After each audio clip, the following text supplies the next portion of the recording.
আসসালামু আলাইকুম সুপ্রিয় দর্শক। আপনারা দেখেছেন সামাজিক যোগাযোগ মাধ্যমে ইতিমধ্যে ভিডিও ভাইরাল হয়েছে এবং একটি ভিডিও প্রতিনিয়তই ঘুরপাক খাচ্ছে।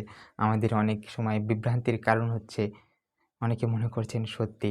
তো ভিডিওটি হচ্ছে ঢাকা অধিদপ্তরে ভোক্তা অধিদপ্তরের পরিচালক ঢাকা অঞ্চলের আব্দুল জব্বার মণ্ডল স্যারকে মারধর করা হয়েছে এবং তাকে জনসম্পর্কে পিটানো হচ্ছে বলে এমন একটি ভিডিও টাইটেল দিয়ে একটি ভিডিও ভাইরাল করা হয়েছে এবং ভিডিওটি ইতিমধ্যে কিন্তু ভাইরাল।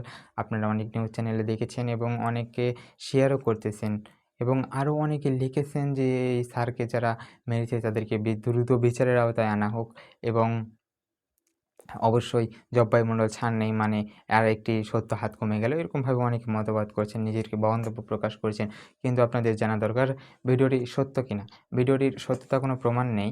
এ সম্পর্কে জব্বার মণ্ডল স্যার নিজেও তার ফেসবুক আইডিতে লেখেন, ভিডিওটি সম্পূর্ণ ফেক এবং ভুয়া নিউজ।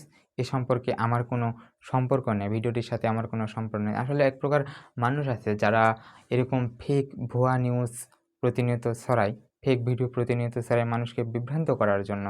ফেক ভিডিও দিয়ে মানুষ শুধু বিভ্রান্ত ছাড়া আর কিছুই হবে না। অনেক সময় আতঙ্কও বিরাজ করে।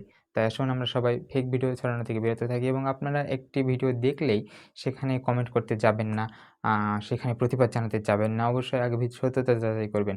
সত্যতা যাচাই করা সবথেকে গুরুত্বপূর্ণ। সত্যতা যাচাই করার পরই আপনি যেকোনো ভিডিওতে কমেন্ট করতে পারবেন, এমনকি প্রতিবাদও জানাতে পারবেন।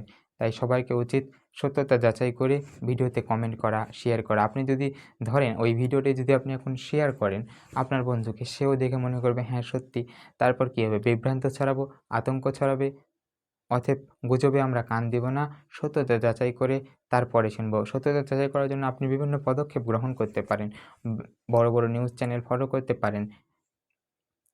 ফ্যাক্ট চেক প্ল্যাটফর্মগুলো ফলো করতে পারেন। তাদের মাধ্যমে সত্যতা যাচাই করে তারপরে শেয়ার করবেন এবং এই ভিডিওটি একই ভিডিও দিয়ে কিছুদিন আগে কিন্তু মিশা সওদাগরকে নিয়ে একটি ফেক ভুয়া নিউজ ছড়ানো হয়েছিল যে মিশা সওদাগর সিঙ্গাপুরে আছেন বলে এমন একটি নিউজ ছড়ানো হয়েছিল। আসলে এরকম ফেক নিউজ প্রতিনিয়তই আমাদের সঙ্গে অহরহ হয়। তাই আসুন আমরা সবাই সতর্ক হই। দেখা হচ্ছে পরের আরও কোনো ভিডিওতে সত্য ঘটনা নিয়ে। ততক্ষণ পর্যন্ত সবাই ভালো এবং সুস্থ থাকবেন।